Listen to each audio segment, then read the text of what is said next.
welcome to Bury Our Bones with Cinema, the podcast that lives, breathes and dies classic movies, not so classic movies and everything in between. Joining me once again is the Coca-Cola to my mum's brought roller cola again, the James Bond to my I can't pay the bail bond, the wonderful Mr. Simon Keet. In today's episode, we travel back to 1800s America with Jon Favreau's 2011 big budget mishap, Cowboys and Aliens. So sit back as we saddle up on horseback with a suitably grumpy Harrison Ford, drown our sorrows at the Tumbleweed Saloon, and finally consider whether or not the Wild Wild West is really for us.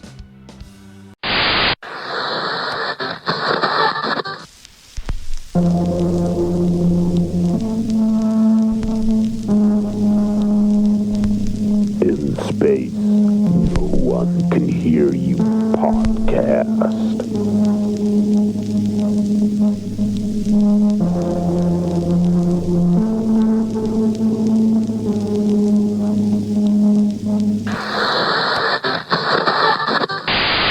That just reminded me of the Wild Wild West movie that I've never really seen. Well, that may be on some further watching. It's become a bit of a thing that I actually haven't seen a lot of films, actually. Someone messaged me, listened to the Freddy Krueger one, and said, I can't believe you've not seen Nightmare on Elm Street. And I was like, yeah, sorry about that. I think you like, because there's a lot of films that I haven't seen that I feel like I should have seen. You know, like for ages and ages and ages, I hadn't seen The Godfather until 3 or 4 years ago. Yeah. That was Off-Road Eats, by the way, that messaged and said that. So thank you for listening. Thank you very much. We welcome all new subscribers, listeners.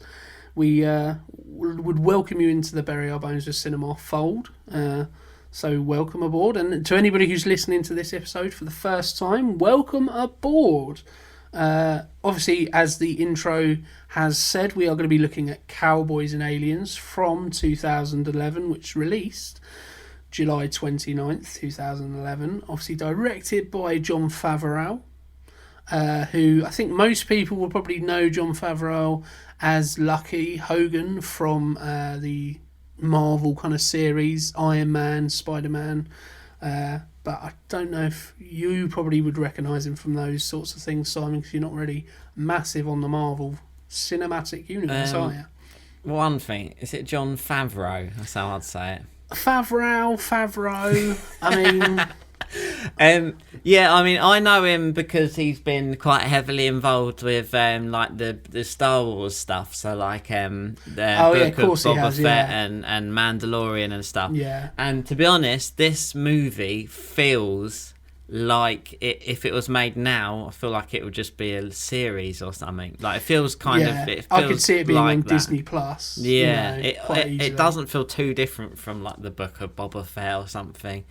So what he's also done Iron Man or something. Yeah, so he directed the first Iron Man film and starred in it as well. Okay. I mean, if you go back to the 90s, he sort of made his name with Vince Vaughn with Swingers. So it's like a mid-90s kind of comedy. Nice. I perhaps know him the most from, he plays... I can't remember the name of the character, but he plays one of Monica's boyfriends in Friends in the early, I think, season 3 of Friends. But a very recognisable figure nonetheless. Quite charismatic dude, yeah, isn't he? Absolutely. On the Blu-ray extras, he's got... Did you watch any of them? I can't say I did, no. He's sort of just interviewing all of the cast and stuff. So actually, I didn't sit through the all of them, but I watched this one where he interviews Harrison Ford and stuff. It's just like they seem to all quite like him, and he has some like... He's very he's quite bantery with him, which I think he seems like a nice guy to work with. You know, good guy to have as a director who seems open to ideas, doesn't seem to be an authoritarian. You'd have dictator. To be to run with this idea, wouldn't you? You'd have to be a nice guy. I mean, it does. I mean, the very concept. It sounds like it was written up by, you know, a child. You know what? Okay, what do you want to go and do at the weekend? Cowboys and Aliens. You know, that's kind of. It says what it is on the tin. It's not. It doesn't really deviate from that too much. You know, I think perhaps if I was taking on the helm, I'd want a slightly more, perhaps metaphorical name or something a bit more. Oh, I think the reason might be because there was that movie that was a Sephora or something. Oh yes, that didn't do well because nobody knew what the fuck it was. Yeah, so he thought, I don't know. I don't know where they said this. I mean, it certainly makes sense. Like you can't read the title of this movie and go, "What's it about?" It's fairly, And he said once you've heard the title, it fills a gap in your head that you want to fill. It's like you hear Cowboys and Aliens, you're like, what would happen there then? It does sound like the World's Deadliest Warrior, that program where it's like, okay, we're going to put samurais up against Roman emperors and stuff like that. So it feels like, okay, we're going to put cowboys up against aliens, or Godzilla versus Kong type stuff. You feel like you're going to get a tale of the tape, and the cowboys are known for their 6-shooters, whereas the aliens are known for their whatever it's. It annoys me how worthless their sort of 6-shooters are in this, actually, because it feels like they're just shooting like peas.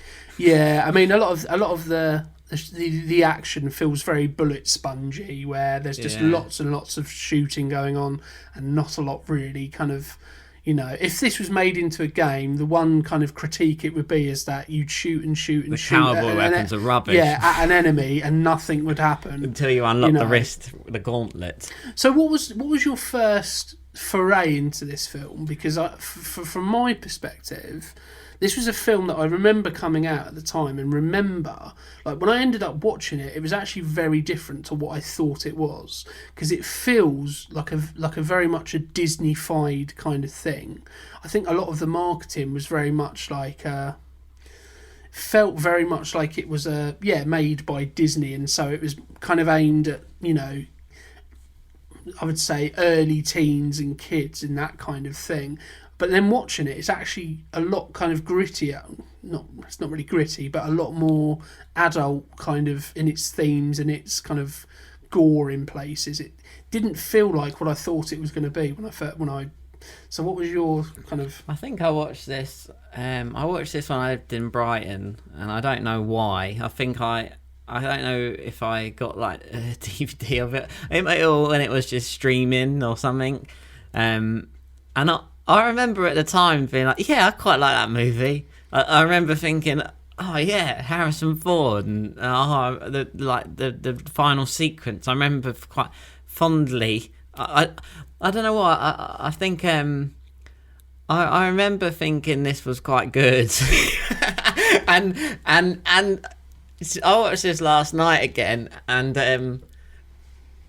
I actually really enjoyed it, to be honest. But I wouldn't necessarily say, I wouldn't be going, this is well good. But I honestly really enjoyed it last night. I didn't get bored, which is a thing sometimes, Did you? Because I think you've got the same copy on Blu-ray as I did. Did you watch the extended edition? I don't have a clue. I put in the first disc. How long was it? Was it just over 2 hours, 2 hours 15? That sort of time. I watched the disc 1 of the set. I could probably find out for you if I just walked about 3 meters. But I watched disc 1, and then I was like, oh, where's the special features? And that was on the other disc. So I think you probably ended up watching the same version as what I did. Okay. And so we watched the kind of extended edition. The theatrical edition is about 2 hours. So I think it's just over that 2 hour mark, whereas the extended edition is 2 hours and 15, maybe 2 hours and 20. And obviously the problem with watching these extended editions for the first time is without even realising I'm watching not what you would have seen in the cinema or the theatrical release, I'm sitting there and by the end of it I'm going, it feels like it dragging a bit. It feels like it could have 20-30 minutes taken out. And it did. And the reason is because it has got that. Yeah. If you were to watch the theatrical release, so there's an element of kind of having to park that to one side, because I realised that's not really what most people would have seen. If you're going to the cinema, it would have been a 2 hour affair, and I think. I wanted to like this film, and I was pleasantly surprised with with what it was compared to my pre notions of what it was actually, as I said before.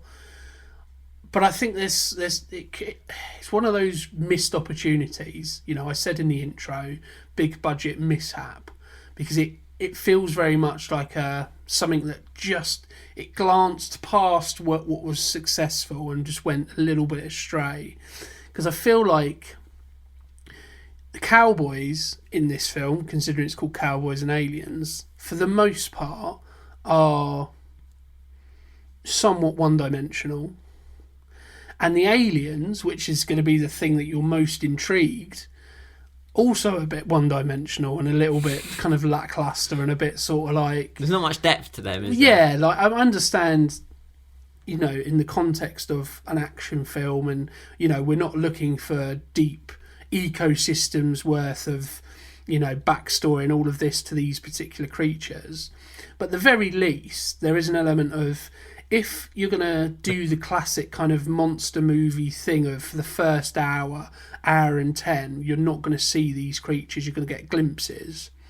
And then when you do see them, you kind of have to have a good design for this alien, rather than it just being a slightly bigger human with blue skin. I quite like the aliens in this, but what my gripe would be, they should have been a final boss. They should have been a bigger one. Yeah. Like in a video game, this is a... if I was playing this as a game like you said, I would say the enemies are all bullet sponges and there's not enough enemy variety. There's the spaceship you blow up, and then there's there's the little ships, and then there's the ones that fall out of little ships. It's like... And some of them have like big guns, and some of them just all fight without those guns for some reason. It would have been much harder to fight them if they all had the sort of gauntlet of truth that the manacle of Osiris or whatever Daniel Craig gets his hand on. What do you think? He is the buffest cowboy I've ever seen. I've recently, as I keep saying in this podcast, I've recently rewatched the Good, the Bad, and Ugly, Fistful of Dollars. Were you bored for the first 25 minutes? Because you're not you don't like westerns, do you? I do and I don't. Like, there's an element of I think for the first 20 minutes, I think there was just about enough intrigue to keep me kind of on track. I think mainly because of the actors involved. Like, going into this, obviously I knew Daniel Craig obviously is the main star, but when you get Clancy Brown's in this, who plays I can't remember the name, but he plays the vicar, the priest, I was like, okay, I like Clancy Brown, okay. And then it has also what's his name, Keith Carradine as well, who plays the sheriff. Who I'm like, okay, I like Keith Carradine, I like his work when he was Lundy in Dexter. Who's actually the brother of David Carradine, who plays Bill in Kill Bill. Oh, lovely. Yeah. So the actors and the cast were there enough to make me go, okay, well, I like these actors, so I'll stay on board with this particular. I think there was enough intrigue where it just starts, doesn't it? He wakes up and he doesn't know how he got there, and he doesn't know who he is. I think there's enough questions there for it to be... to keep me captivated for that first sort of 20 minutes, 25 minutes. But it never really kind of develops really much from that point on. I feel like, obviously, a lot of the intrigue is around Daniel Craig's Jake Lonergan character. Jake Lonergan. Which sounds like a name you would never have in the Wild West. I don't know. That does sound like a jock from, hi, I'm from Notre Dame. My name's Jake Lonergan. I reckon they've done some. He seemed like he'd done his sort of homework. But I might be wrong about that. I could just find out, couldn't we? But I feel like he seems quite into the sort of cowboy genre, does Jon Favreau, for some reason. He seemed like he wanted to give it the respect it deserves. But for me, I found that, when I was like, I remember this film being good. So when I put it on, and the first 20 minutes, I was like, it feels a bit awkward. Like, there felt like some moments before the alien stuff. I thought it was sort of plain sailing from when the aliens flew over with their lights and started blowing stuff up in that town. I was on board from that point a bit more. But up until then, like, Olivia Wilde at one point as Ella Swenson She sort of just like looks across at Daniel Craig and like they're in, they're doing like the cowboy stuff. It just still feels a bit like it felt like they were. It felt like they were sort of on set, didn't it? Like it felt like they were pretending to do a western or something, which is kind of what they're doing. And also when you rewatch it back with some of the twists that happen with Olivia Wilde's character, it's like, well, maybe she's supposed to stand out. Do you know what I mean? Because she's not who she says she is. I think part of the, obviously with the concept itself, unfortunately, calling it Cowboys and Aliens, kind of in one way, it tells you exactly what it's about, but also ruins that kind of, because I feel like the way that this film kind of starts, other than the fact he's got this weird bracelet on, you wouldn't necessarily know that there's going to be aliens involved for that first 20 minutes, half an hour. And I feel like if you'd have called it, something else, whatever it may be, and you didn't have aliens in the title... Fistful of Gold. Exactly. Because, Gold is a good title. I like that. You could do that swerve for the audience where you think the story's going one way and then all of a sudden at the end of the first act, bang, you get these aliens and you're like, what the hell is happening now? Dusk Till Dawn's got a great title for a movie, isn't it? Yeah, because... because it tells you enough about the setting and that, but it doesn't give too much away.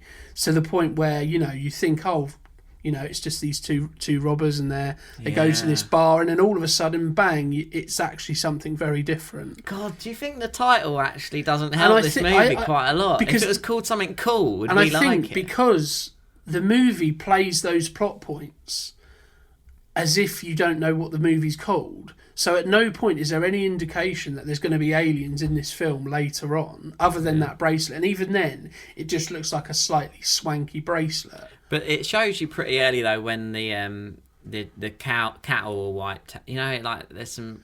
It's a bit boring that bit. There's like the cattle that are there is, blown but up. at that point it's almost could be paranormal or something. It's played to the audience as if, what the hell is this? What's going on? Yeah. Whereas we already know what's going on. It's Cowboys and Aliens because it's in the title. You know what I mean? I feel like it kind of forgot that people were going to know exactly what was happening beforehand. And I know there's an element of, as soon as you release a movie, people are going to talk about it, and so therefore there's always going to be an element of necessarily what's coming. But there is literally no room to hide when you call your film Cowboys and Aliens, because there's going to be cowboys and there's going to be aliens. So when there's this stuff where you're going, what's happening here? And all the characters going, I don't know what's happening. This is crazy. What's going on? Why did you blow up all these cows? I didn't blow up these cows. Yeah. At that point, we're going, well, we know, because they're aliens. So that's when we meet Harrison Ford then, when he's sort of interrogating someone about these cattle, that why you been blowing up my cows or whatever. Yeah, that's his first intro, his first intro into the film, isn't it? How do you... we should. There's such big characters. There's such big actors in this. We should probably talk about them. Yeah, let's go through the cast list and let's kind of do this in a slightly different order from what we usually would. So I may not go through all of the characters, but let's go through the main ones. So you've got Daniel Craig, as we said, playing Jake Lonergan. We have Harrison Ford playing Woodrow Dollarhide. I have to say the name Dollarhide is just a cool name. Woodrow's cool. Like as well. Woodrow Dollarhide. Yeah. I think it's the name of the. He looks cool in this, doesn't he? Yeah. He fits the world. There's certain. I mean, Harrison Ford pretty much looks cool in most things. He's good at everything, isn't he? I think, I can certainly buy him as the slightly grumpy, slightly old-fashioned. But those are the two main protagonists. Like, what do you like? Because to me, Daniel Craig riding horse is the most. He's quite like the buffest dude I've ever seen ride horse. Well, obviously, this is coming right in his, in the middle of his James Bond kind of era. So he's going to be in that, that sort of shape. Do you think he's a good sort of man with no name type character? Well, he's got a name. He's got Jake Lonergan, but he's playing that main. Do you think he's a good? We don't know who Jake Lonergan is, though, do we? How do you find his American accent and stuff? I mean, I can buy the American accent. It's not the best in the world, but it certainly doesn't. It's not ruining the movie in any way, shape, or form. I think the problem is it's Daniel Craig. So it's very difficult to buy who is this guy, because we're just going, it's Daniel Craig, it's James Bond. It's a bit like if Harrison Ford was doing the Who Am I, we'd be like, it was Indiana Jones, isn't it? Sometimes I feel like if you put let's say, not that obviously, let's say you put Sam Rockwell in that role, I can buy that a lot more, because Sam Rockwell is still recognisable, but he doesn't have that big iconic role where everybody goes, Sam Rockwell is this person. Even a Paul Dano who plays Dollarhide's son, Percy Dollarhide. I can buy that a little bit more. But that with Daniel Craig, you kind of always are going to associate him with. That's not to say his performance is bad or anything like that. It's just you always attach those. For me, in the rest of it, it's like, is he given like? Does he look cool as fuck enough? Does he is the silhouette, if you saw his shadow, would he look cool? And I think it took me a little while to get when the aliens started to come in. I was a bit you know how Daniel Craig does some stuff with a bit of humour. There's some of those Daniel Craig moments where it's a little bit he makes those sort of, but it's not like Marvel in your face quips in this really. I like the Daniel Craigisms in this, actually. And I think he has a charisma about him, doesn't he? Yeah. That element of his portrayal kind of works in that you don't necessarily know the backstory of this character, but he's very charismatic and he's very likeable, even though he's doing all of the things where you kind of go, the fact that he's watching that situation between Sam Rockwell and Paul Dano, and he can see that the owner of the bar is getting, and the doctor is getting, taken advantage of, and Paul Dano thinks he's hot shit because he's Dollarhide's son, and he just shoots him. It's that kind of thing of going, oh yeah, he's pretty cool because he doesn't mess around, So you buy those elements of his character quite easily, and I think there's an element of the script script isn't particularly great. It's a bit by the numbers and a bit kind of, as I say, one-dimensional. I think we've seen characters like Jake Lonergan 1,000 times, and there's nothing really here to make you go, oh, that stands out.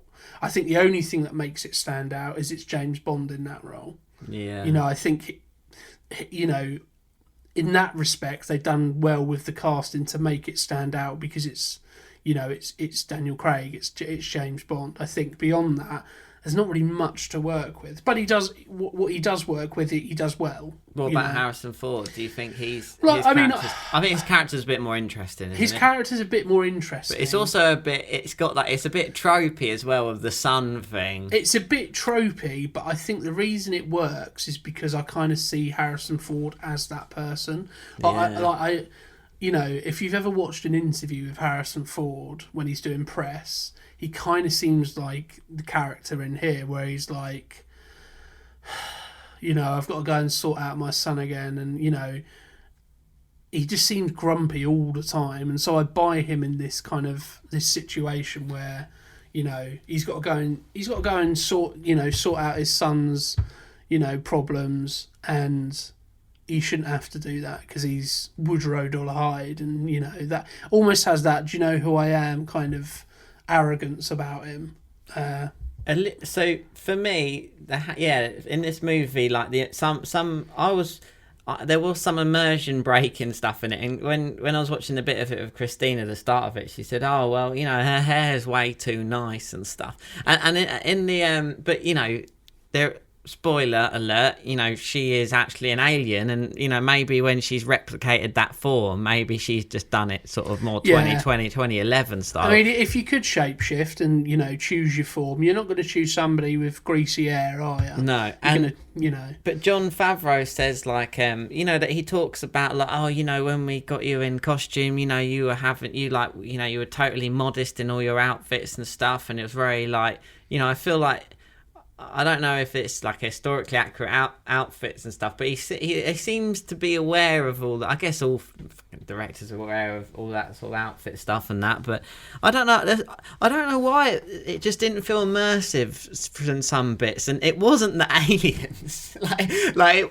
You think the immersion breaking thing is when the aliens come, but actually I felt quite at home with aliens in the Wild West. It was more like some of the supporting characters and some of the stuff like that. It felt a bit like it just. There's certain things that sort of pull you out of it. I think one major thing is Daniel Craig, although I like him in this. I feel like it's but for I actually I like this movie. I think it's one of those ones that sort of has actually grown on me a bit, to be honest. I think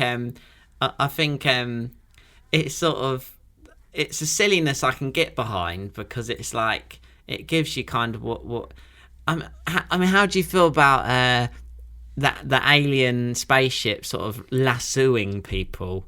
It felt like that went on a bit too long for me. Like, it felt like when they first came and they do an alien attack on the town, I thought that was quite cool. And then the son stays in because he's too scared, coward, and then Daniel Craig sort of running around. There's the kid and the docs. One storyline I really don't care about is the doc who Sam Rockwell's wife gets stolen, and I really just didn't care about that.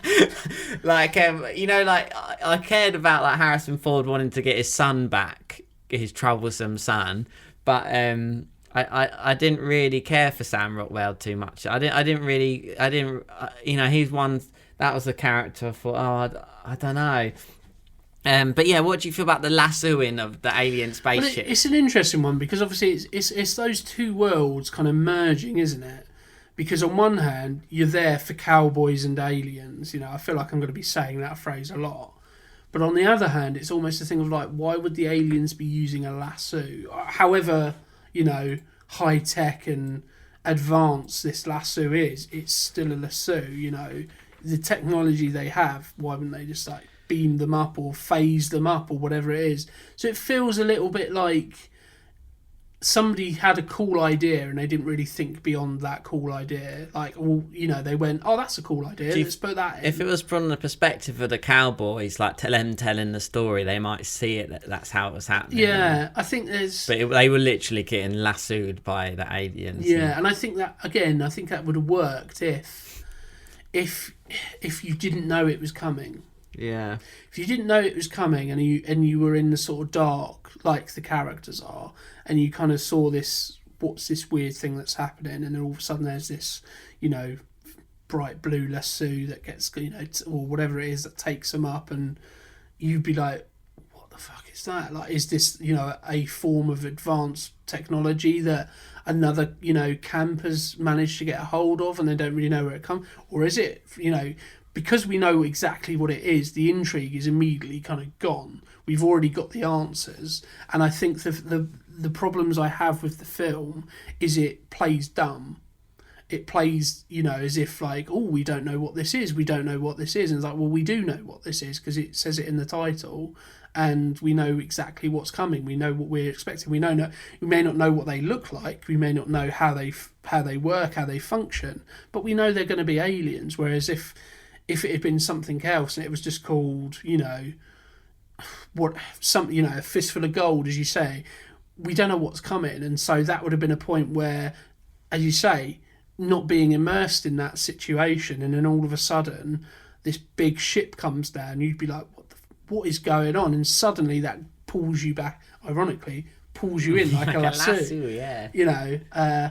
I think it had some grand ideas, this film. I don't think it executed them particularly well. I think as a very much a popcorn, sit down with your mates, don't really think about it, just enjoy the effects and the stuff on there. You can enjoy it, but I think it could have been a lot better. It feels like an in-between thing. It feels like it oh God, I was just saying the same stuff. It feels like an in-between. It feels like an in-between. It feels like an in-between thing. So when it's got the sort of tropey sort of you're a son to me type things. There's a movie maybe aimed at someone a bit younger or something. It's got those sort of Western sort of tropes in it that I don't know. It feels like it could be. it feels like it could have been. What is the rating, like certificate? So I think it's a 15, which is where that kind of it is an in between. It shocked me a little bit because I was expecting something a bit more Disney, as I say, Disney-fied, where it's very colourful, it's very explosion based, but actually in terms of you're not seeing much. You're not seeing it. Stuff. So when it ended, I was like, oh, okay. There is quite a bit of gore here, and there's quite a bit of. It might have been. We probably would have liked it more if it went more one way than the other, right? I think if it went a bit it's kind of in that in between thing where it's like, a bit like, to keep going back to the title.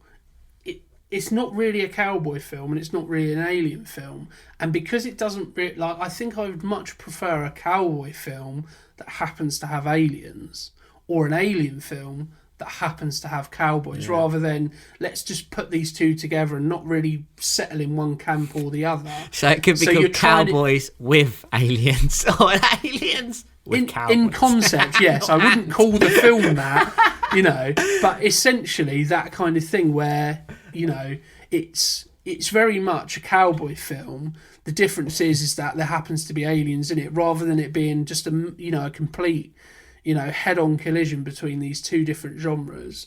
And I think because it kind of does a little bit of cowboy stuff, does a little bit of alien stuff, but doesn't really sort of worry about settling on one thing or the other, it kind of becomes a little bit, well, what is this? And not in a good way, not in a, this is crazy, it's utterly crazy, but you've got to watch it. It's not in that way. It's more in a, okay, well, 1 minute it's a cowboy movie, and then they're going on this big spaceship, and it's, it's all...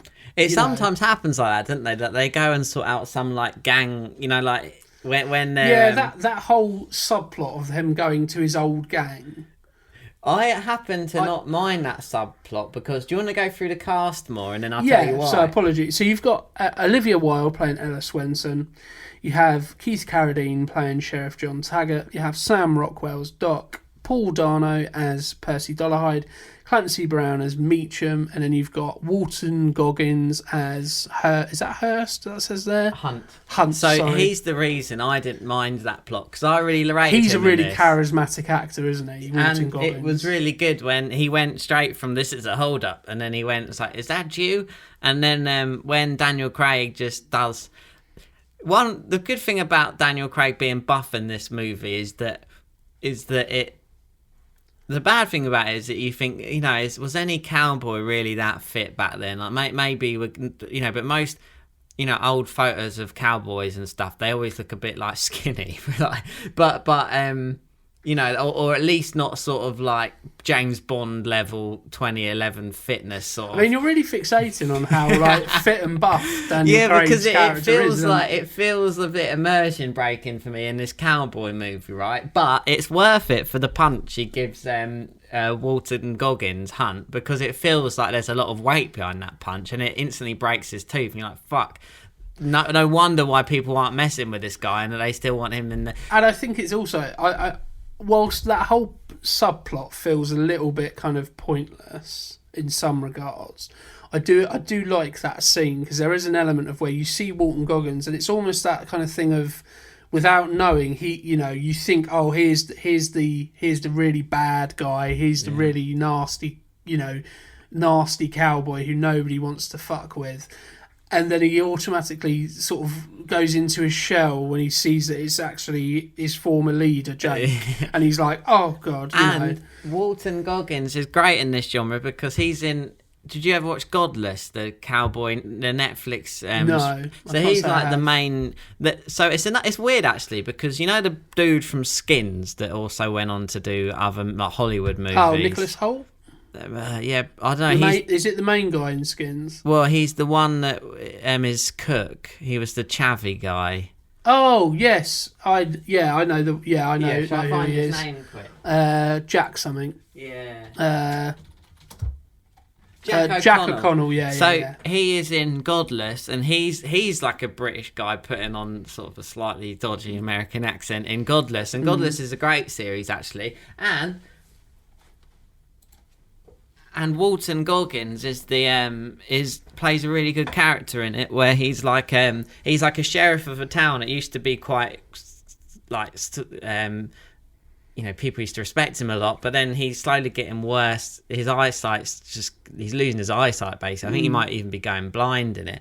And I don't know, I feel like he sort of lends himself to this genre because he really stood out in this. I was like, it's him, and it's great. And he's also in a program called Justified, which is a modern thing, but it's set in that kind of, everybody has that southern drawl kind of accent.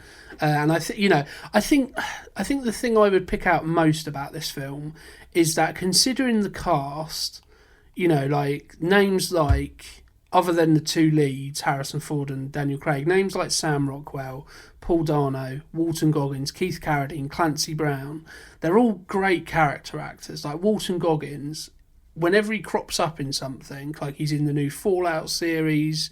Oh, yeah. I think he's in Sons. Is he the... He's the zombie... the one with no nose. Fallout, so I know. The ghoul. He's the ghoul. Yeah, he's the ghoul in that. Oh my lord! Why did I not get that? Because that's another western, isn't it? And he's the cowboy in that. So I reckon Walton Goggins. If I could recast this in my fantasy sort of football, Walton got. I don't know anything about fantasy football. I don't ever want to play fantasy football. But Walton Goggins, he could have been Jake Lonergan. I reckon we'd have a better movie. And here. That's the thing. Like some of those names there are great actors in terms of building great character actors who are very rare. Like Walton Goggins isn't often the main character. He's usually a good supporting character.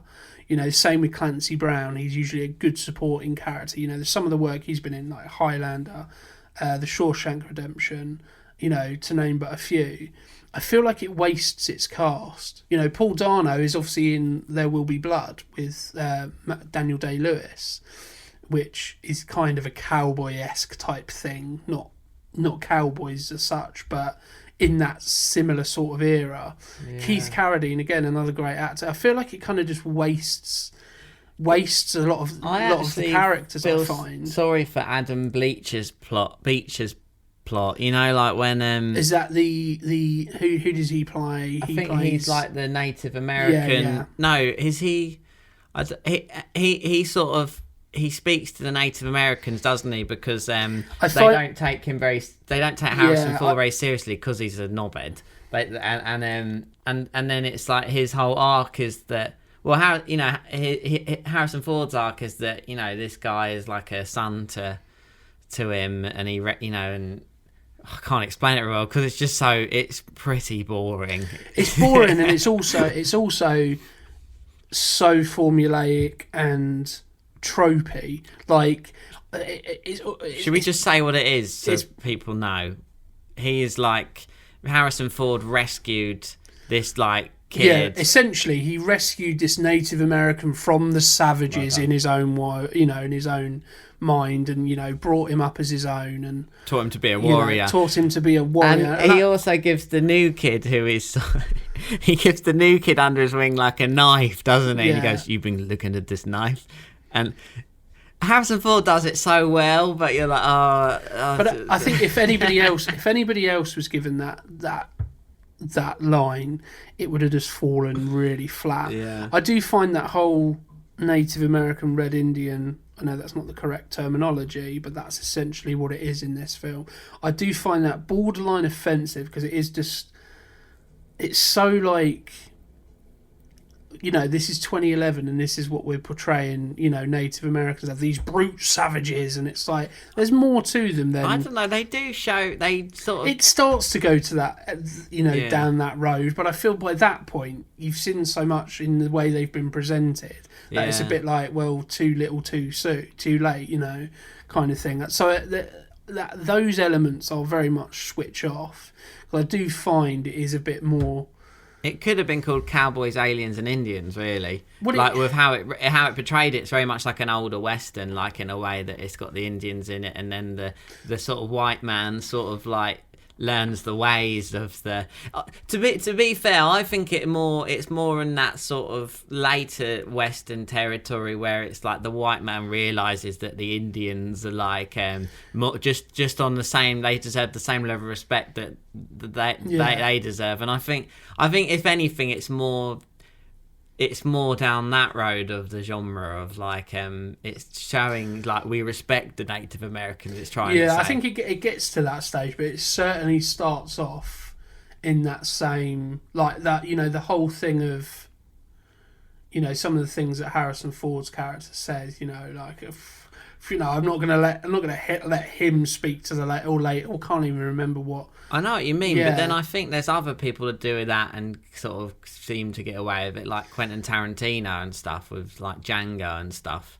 Like they're trying to go for. I think Jon Favreau was trying to go for realism, and that is how some white people would. That is how white people would treat True. Indians. I think it's just one of those things where I think we've seen that enough. Yeah, we've seen those things enough. Like it feels very much white savior almost.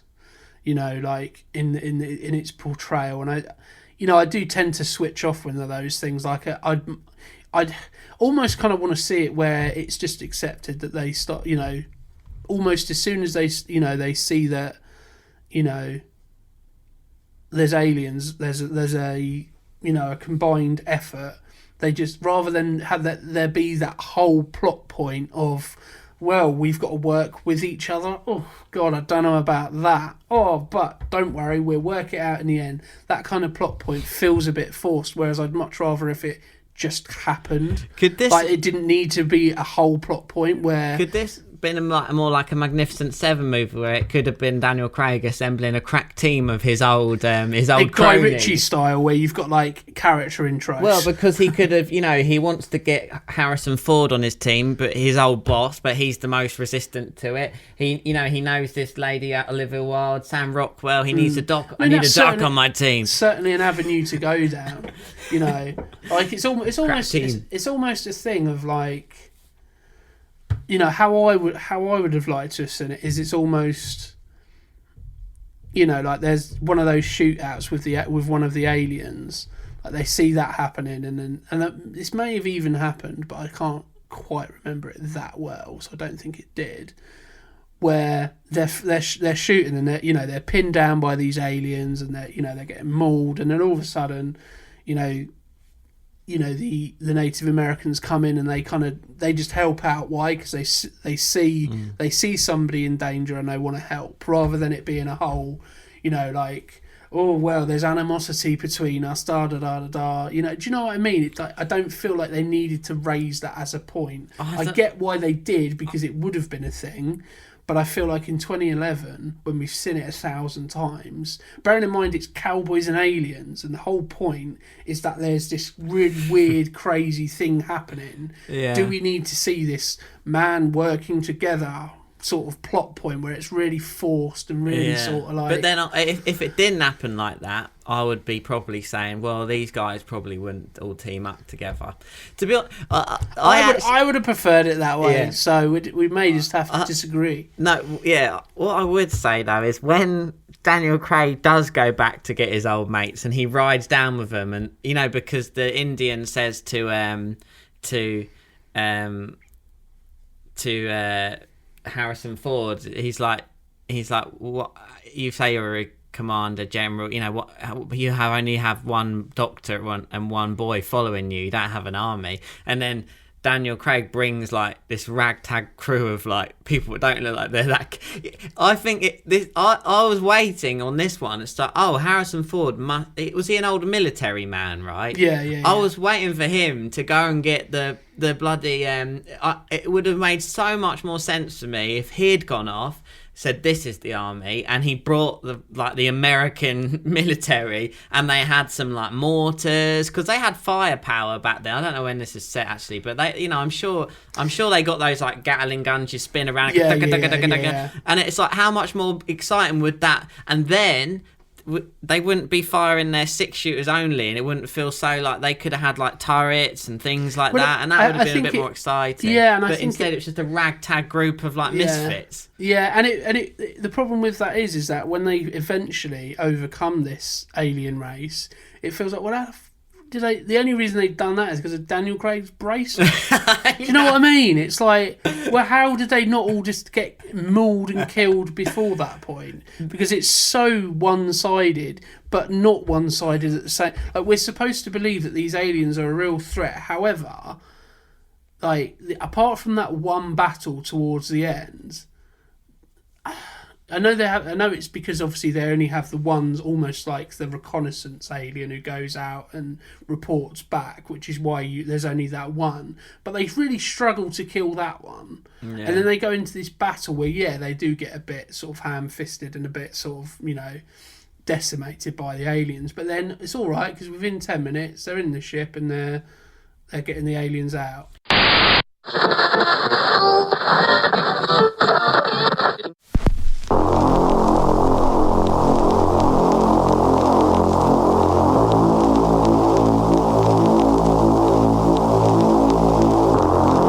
Were you missold shares in the Galactic Empire's Death Star project?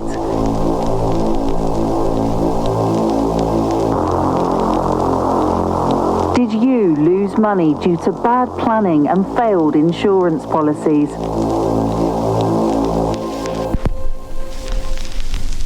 Well, don't worry. We're here to help, and you could be eligible for compensation. Here at Find 'em, Fleece 'em and Flee, we've helped millions of people just like you claim the compensation that is rightly theirs. That's right, millions of people just like you have already claimed. You could be next. Were you not made aware of the potential danger to your investment posed by the insurgent rebel army? The Empire has put aside billions in galactic credits for compensation for losses due to intergalactic terrorism. Let the team here at Find 'em, Fleece 'em and Flee get you the money you deserve. No win, no fee. Call Find 'em, Fleece 'em and Flee on 0800 Vapor Chasers for your free no obligation consultation today.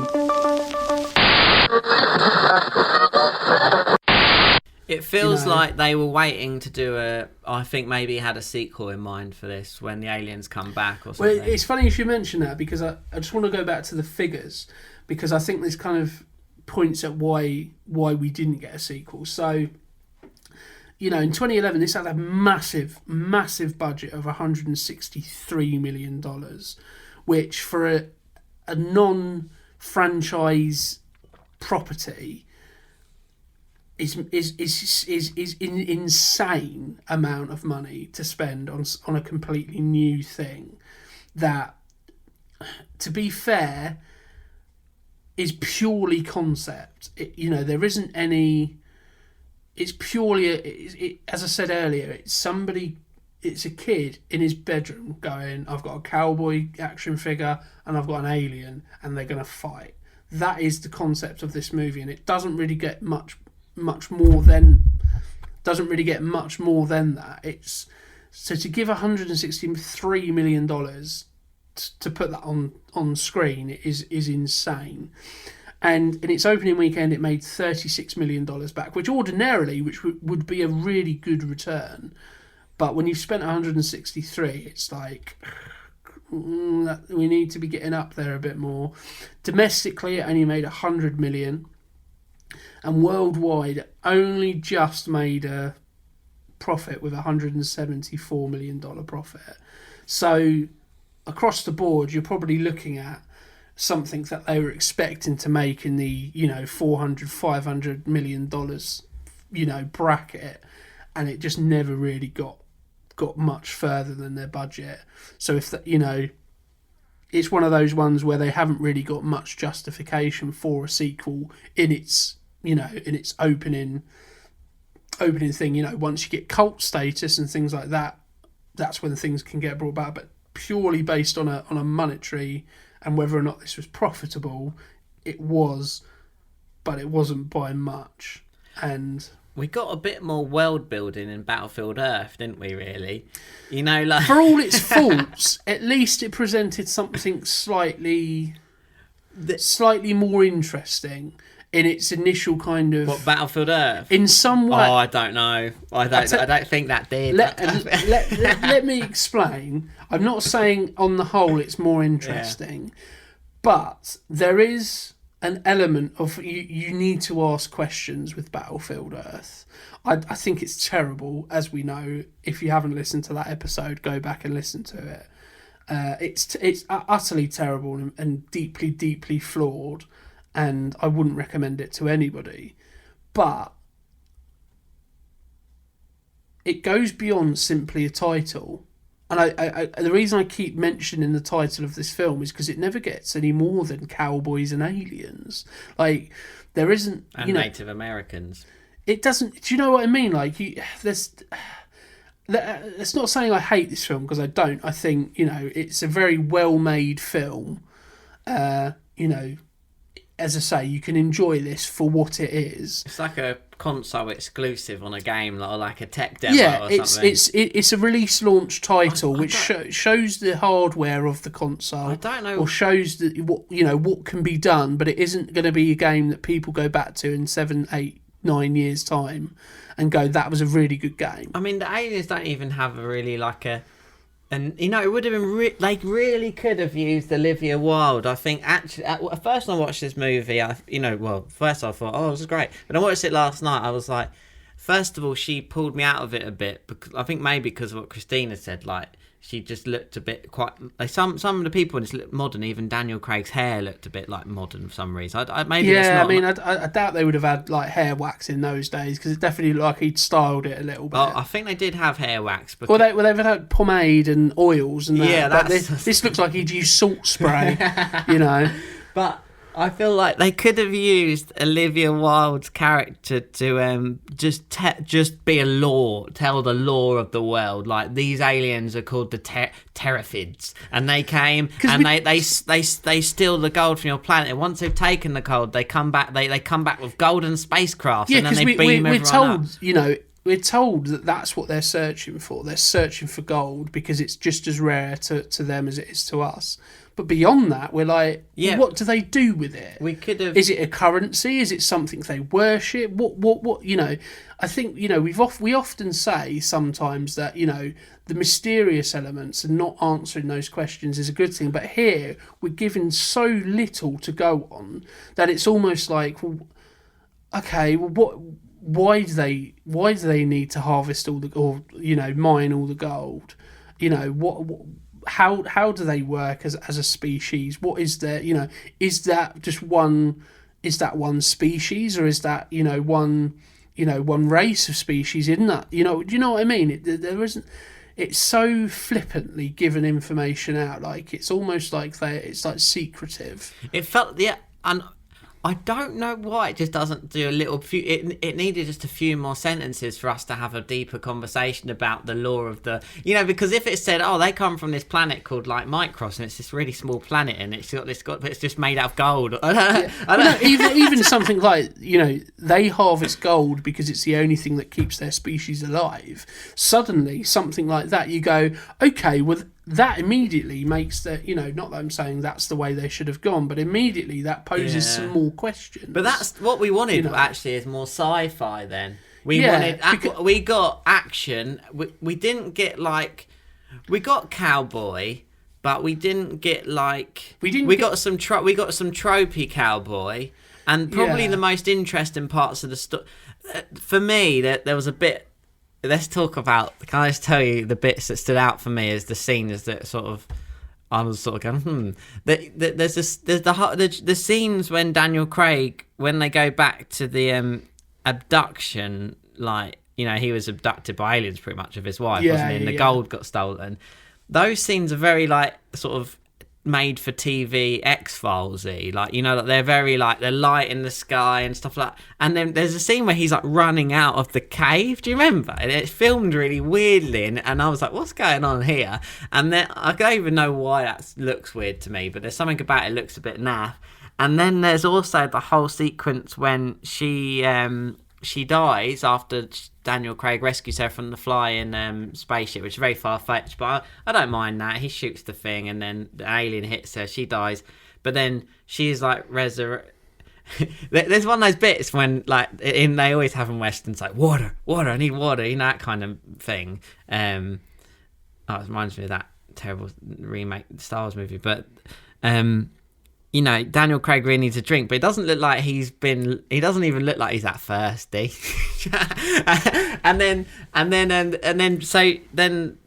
they throw her around. They get captured by Native Americans, a tribe, and then they throw her on the fire, like, and she does a sort of Daenerys sort of, you know, Daenerys Targaryen, and then she comes out the fire naked and beautiful, and then which annoys me. That is a fantasy for a lot of people, I think, a sort of a woman sort of coming out of the fire naked. I wonder in mythology what other sort of mythical goddesses have come out of the fire naked, because it seems like a thing I've seen a few times, well, at least twice.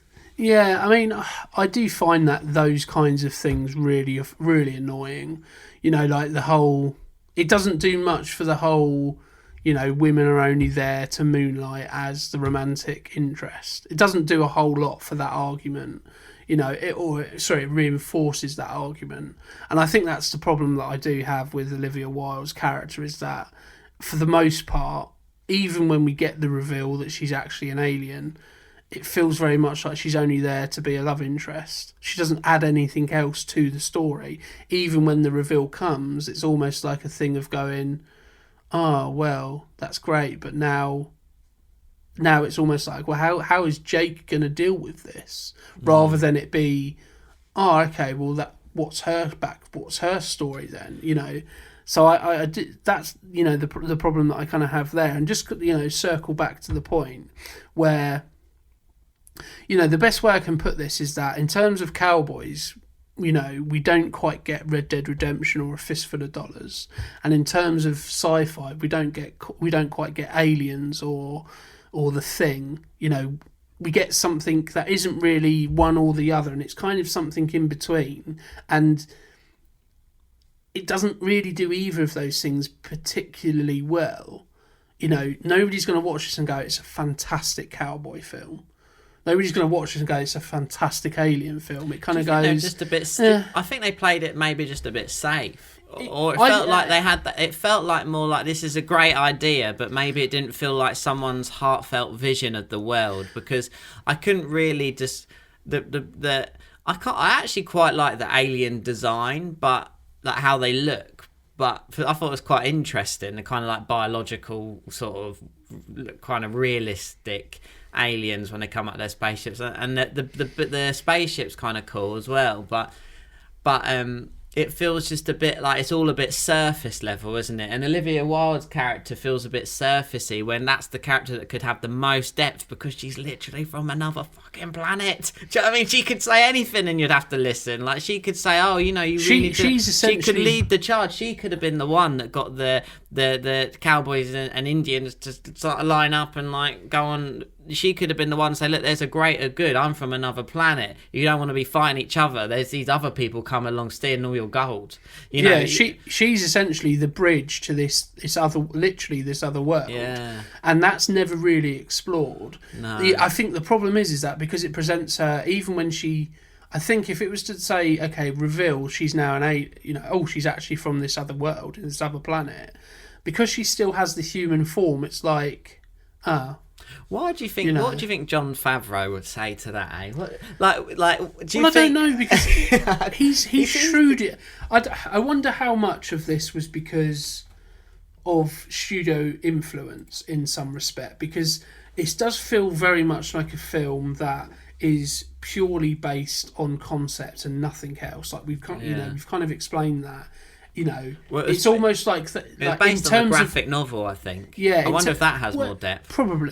I would have thought it would have done. Otherwise, it wouldn't have been a very successful graphic novel. That's kind of the thing that keeps those fans of graphic novels coming back, is the lore and the backstory of these species and these characters and what have you. But I feel like the people who were responsible for writing this, and we go through who that is in a sec, it's almost like they just thought, oh, well, the concept will get over. Sorry to use a wrestling term, because I realise get over doesn't really mean anything. So when I use the term get over, it means because the concept is popular enough to sell it to the audience.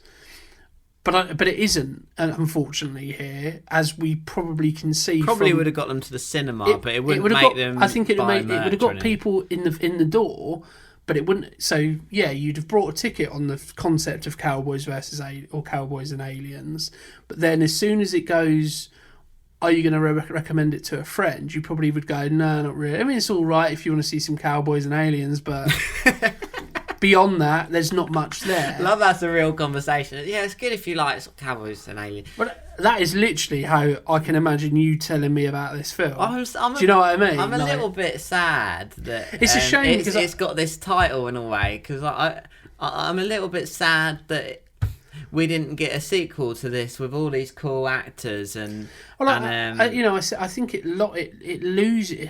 You know, you've got some great actors there, and the fact that you've got Paul Dano, Keith Carradine, and Clancy Brown are basically only in it for like the first 20 to 30 minutes, and then two of the characters get taken away and don't show up again to the end, and one of them dies. I was just wondering if these characters, because I thought for some of it I was like, oh, it's a bit weird that Paul Dano is like I mean, fair enough. He's not in the whole movie until the end. Fair enough. He wasn't necessarily where he is now. Okay, he was just coming off of There Will Be Blood in 2009, so he had a bit of buzz about him. But the fact that they've just decided to get this actor who we know can act, and okay, this isn't going to be necessarily a film where you're looking for Oscar-worthy performances, but you know he can do what you need him to do, and you spend half of the time he's not even on screen. So in a series, he would have been the character that woke up in this thing and tried to get an uprising going in the alien spaceship. He would have woke up in there or something. They'd have explored that a lot more. And then he could have been.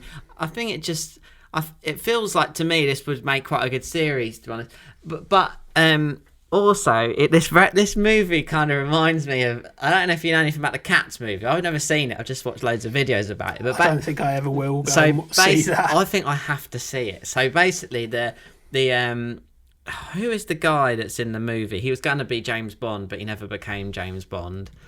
Idris Elba. Idris Elba is like the villain, I think, in it, and the film was a massive flop, isn't it? But what happened is because they had all these actors in the movie, but they didn't have enough money or stuff to pay them to be in the whole thing, or like because of scheduling, they could only get them for a few scenes. So like throughout the movie, all of the main famous actors are like captured and then kept to the final scene. And this movie feels a bit like you're like, oh, he's gone, oh, they're gone, and that totally probably sums it up, as well as.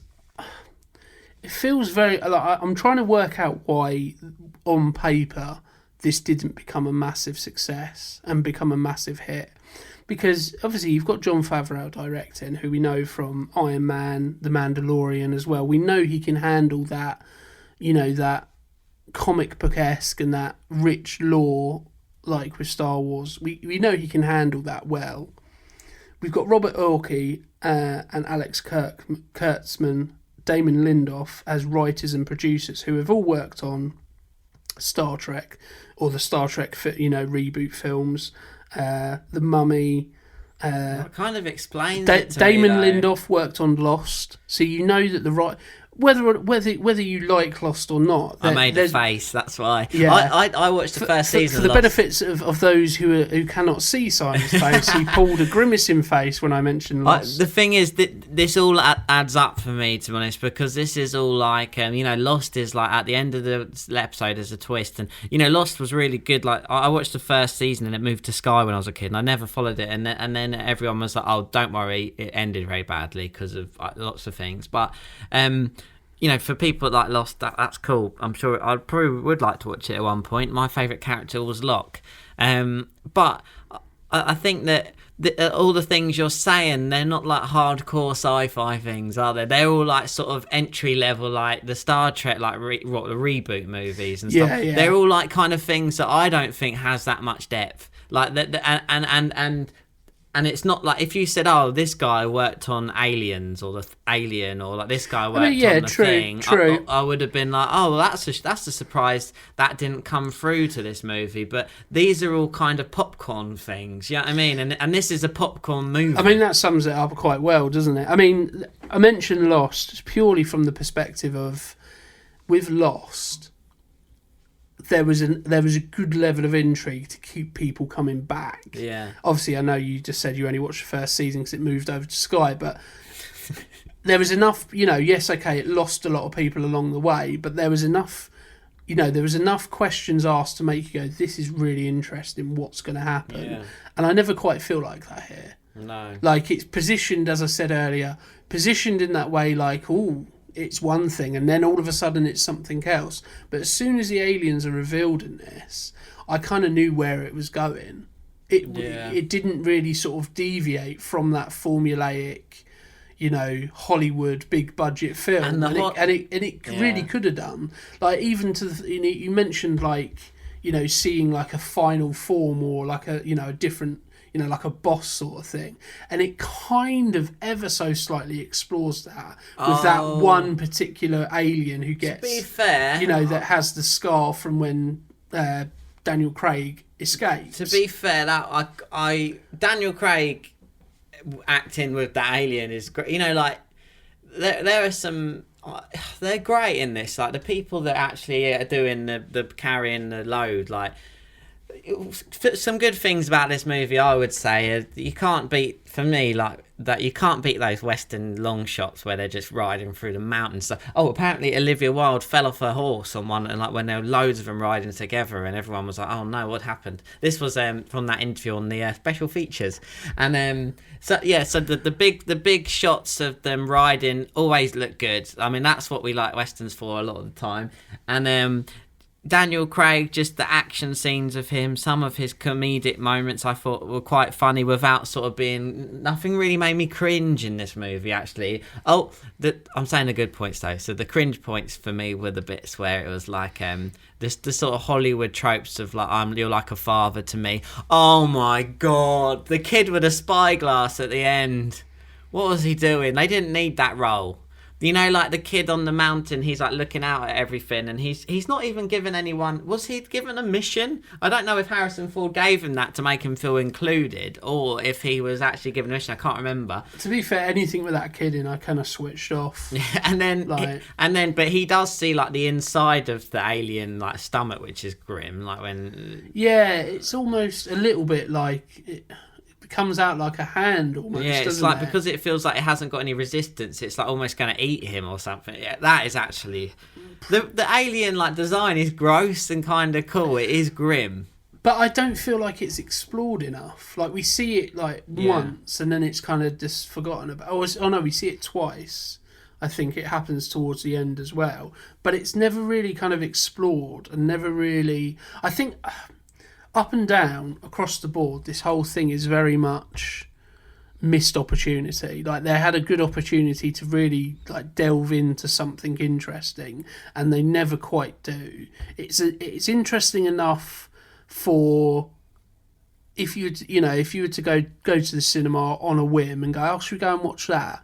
You may come out and go, "Oh, that was all right," but you're not really going to remember too much about it when you've got home. Like obviously I watched this a couple of weeks ago because we were going to film this. Is it foggy? It's very foggy, and like there was a part of me were going, if I watch it again, is that not biasing my kind of viewpoint on it? Because the whole point is that I probably won't watch this film again unless it happens to be on and somebody wants to watch it.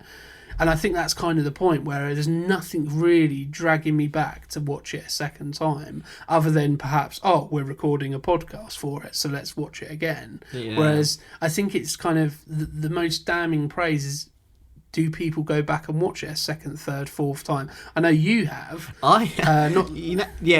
You know what? I would actually watch this again. I don't know why. I just think that it's something about seeing Harrison Ford like almost being Indiana Jones in this movie. Like, I prefer watching him in this than the new Star Wars movies, because at least this makes sense. Do you know what I mean? Apparently, he had a real problem with the hat.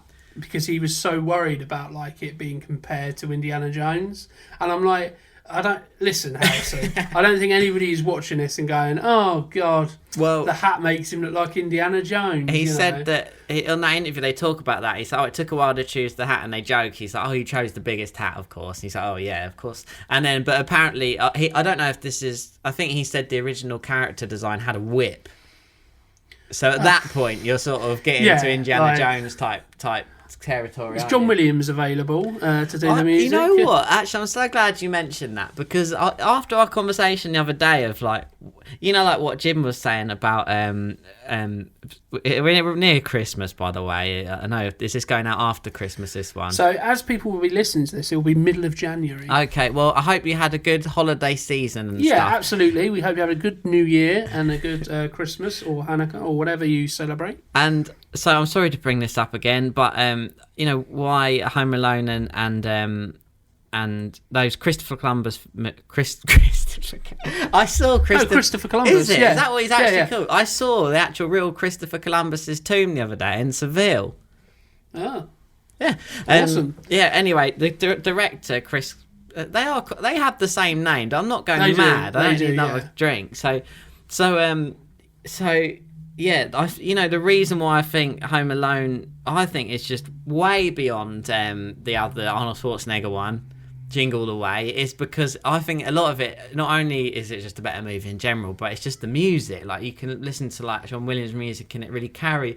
I think the music let this movie down as well. I cannot remember a single thing about the score. It feels very made for TV and stuff, and you know, I'm sure the person. It just feels like there wasn't a vision for the music, and I feel that really doesn't help this movie. That could have done with a little bit more help. Well, that's the thing, isn't it? Like, music as a whole can really like take you places. Like, you know, for all whatever you think of Hans Zimmer, but like, there's a reason why those kind of, you know, 2010s onward films like Inception, Dark Knight Rises, you know, Dune, and all of those Hans Zimmer, Man of Steel, Mission Impossible. There's a reason why they have a gravitas about them, and it's because of partly because of the music. Like, you hear those scores and you automatically go, okay, this is epic. This, you know, there's a lot at stake here. Same with John Williams. You know, depending on what you're watching, if you're watching. You know, quite handy. I did happen to go and see a John Williams concert last night. Oh, nice. So, you know, listening to E.T., you do feel like you are on the bike and you're going up towards space with E.T. Yeah. With Jaws, you literally feel like you're being chased by a shark. Yeah. You know, it has that. Whereas here, I cannot mention anything about the music because I can't remember what it was. And at no point in the film did I go, oh, that's a nice bit of music. Oh, I like the way you know, I can't. And I think that's the biggest waste, really, because I think music can be a real good storytelling tool that obviously the greats are masters at. You know, even going back to when we recorded The Thing, that has a very clear tone to it. Well, weirdly, that's similar tone to what we needed in this, because it's got the guy that, I mean, that's the real Cowboys and Aliens movie right there, absolutely, right? Because yeah. you've got like people on an outpost. I mean, it's the Wild West. It's just cold. You could very easily swap The Thing for the Wild Wild West, and it works. Yeah, the Arctic for the desert. Yeah, you could do that 100%. And I feel like this could have been a homage in some way to that era and to that kind of film. They didn't try and get that sort of what's that? Ennio Morricone. Is he the director? He's the... Oh, sorry, no, not director. The music one. Is he Ennio Morricone? He's the composer, yeah. I'm surprised they didn't just try and homage that a bit in this. Because you would have thought that would be a thing that people would get on board with, and it would automatically make you feel like you're in those, you know, in the Wild Wild West if you had that spaghetti western-esque type music. Yeah. And I'm not saying that it isn't there, but I cannot remember it for the life of me. For me, it is the immersion of this, and it's like when they don't talk about the lore, it's like when she reveals she's an alien, you ain't telling me there ain't going to be like a you know what cowboys like? They sit at a campfire all night drinking stuff or whatever. They're going to definitely be asking there's going to be a conversation. Some deep conversations. And there's nothing there. There's nothing. No. It's like, and this is utterly a film style over substance. And unfortunately, the style isn't good enough to get you over the fact that there isn't enough substance. Yeah. You know, like this isn't a style of film where you kind of go. I'm just trying to think of a film which has a really good art style. So, you know, this isn't, let's say, a Kill Bill. Not that I'm saying that is style over substance, but that has a very clear style and aesthetic and you know, and a very clear look, you know, something like Kick-Ass or something like that. This doesn't even have that, really. It does feel a little bit beige, you know.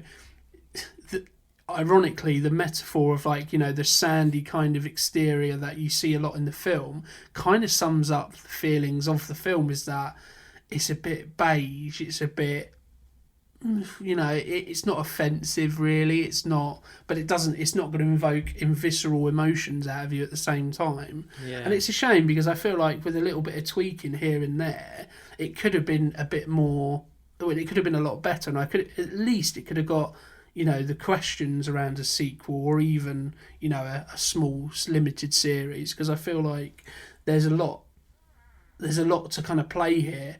And I feel like that, you know, the fingers have been burnt now, whereby people aren't going to want to touch this again unless it's a completely different viewpoint. Like, I feel like the only way they're really going to be able to do this is if they go down the whole gritty, dark realism route, because that's what everything seems to happen with. That's kind of going to be the only real, you know. I think it also came out around about the same time as Jonah Hex came out. And from what I've heard, that's awful as well, and that's based on a graphic novel. That's more to do with, like, the underworld in, like, the Wild Wild West. So it's a very similar kind of thing in terms of, like, it's the Wild Wild West, but with this. Yeah. And you know, the fact that wasn't particularly good, I think, you know, may not have done wonders for this, in terms of, not necessarily because I don't think they came out around the same time, but in terms of, like, it's lumped in with that. You know, when you think of Cowboys and Aliens, you're probably going to think of Jonah Hex. And if you sim Jonah Hex, you're probably going to go, well, that's going to be no good then. This is just one of those films you just probably see a lot in the charity shop, isn't it? Yeah, you know, it's going to be 50p in a charity shop. It's never going to be, oh, here's a 4K remaster deluxe edition, because there's a cult following. There may be a cult following, but it's not one that I think people are going to hear about an awful lot of. I think the only opportunity they didn't miss really is they definitely got the most out of that bracelet, to the point where it was really overpowered. Yeah. It's almost like that's the weapon at the end of a game that you unlock. Yeah, and he got it in the beginning. Yeah, you know. It's like when when all his mates. It's the DLC that makes everything overpowered in the first 2 hours. When of the all game. his mates are, like, dying outside of the spaceship trying to kill all these aliens with their 6-shooters, and they're using, like, bow and arrows, and rifles seem to be better at killing them. But, like, you know, when they're all dying and Daniel Craig's just inside, like, taking his time having a snog, when he could just be outside using his, like, God ray to, like, kill everything. Excuse me, mate, can you give us a hand? And also, why? Yeah, hand, literally. And why was that the device that she could hack into to blood? You know, she said you got to stop thinking, so it kind of can do what you want. That wasn't it. They did miss an opportunity with that. It wasn't explained. They did, because that felt very much like they'd written that into the script, and by the time it got to writing that bit, they couldn't think of anything. Yeah. They couldn't think of a reason why it wasn't working, and that, you know, because usually that would be a bit of a formulaic kind of, like, have to believe. This is the point where the reason it's not working is because you're thinking about it backwards, or whatever it may be. But they kind of went, you just have to stop trying. Which is very. How the fucking hell do you do that? No, it's very it's nice for the, you know, it lines up with this movie as a whole, that to work the God ray thing, you have to stop thinking. Which, to be fair, to enjoy this film, you kind of have to stop thinking. Yeah, you just kind of have to just, you know, let it happen. Yeah, and I think for some reason I enjoyed it last night. As I say, it's enjoyable, but I do think there's a way in which this could have been a lot better. Yeah, it's a shame. You know? Yeah, I mean, screenwriters Robert Orci and Alex Kurtzman, in press they were describing this film as Unforgiven with aliens landing, and I feel like they've got much grander views of what this film actually was, because at no point is this film unforgiven. It's not even forgiven, let alone unforgiven. That's not in the script, is it? I think yeah, you hit the nail on the head by saying everything they've worked on is all surface level. I'm not saying the Star Trek reboot franchise is bad. I quite enjoyed the Star Trek. Not so much Into Darkness, but I quite enjoyed Star Trek. But I'm not a massive Star Trek fan. And I don't know if massive Star Trek fans would have liked it, because it's very surface level. It's much more for the casual fan rather than the hardcore fan. And that, to some extent, is sometimes the better place to be for certain things, but not always. And, Jon Favreau said he wanted to maintain this Western tone throughout the movie so that it didn't become just Independence Day by the end. It kind of does, though. Exactly, which makes no sense, because it's almost like the thing he didn't want to happen, he ended up doing. So it makes me think, well, how much control did he have? The only way it's not in... I guess it maybe would have been more Independence Day if he said if it did what I said and he brought the military in. It was like, we need to do this for America. Maybe that would have been the next step there. I think it's relatively, it's relatively... it's like a 6 out of 10 Western, and it ain't like it's not trying anything new. To be faithful to something, you can still I think it's have your own vision. Yeah, it's another one of the genre, isn't it? Yeah, it's those, it felt like, for ages and ages and ages, when you had like Inception come out, you had lots of Inception light type things where it is a highbrow concept to some extent, and nothing done it quite as well. A little bit like Red Dead Redemption. After that, there seemed to be a whole host of like Western-based games. Nothing quite done it as well, and I feel that this is just another one in the category rather than being the one in the category that everybody picks out. I'm not saying that it could have been, but it certainly could have been a sort of like stood on a genre all of its own, because there aren't too many things that are quite like this. There's not masses and masses out there. A lot of these, like, certainly not in 2011. Something versus something else movies, they stupid B movies where they have Mega Shark versus Tornado, whatever. Yeah. Like, those movies all don't take themselves very seriously, whereas this movie, it does take itself a bit seriously. Yeah, really.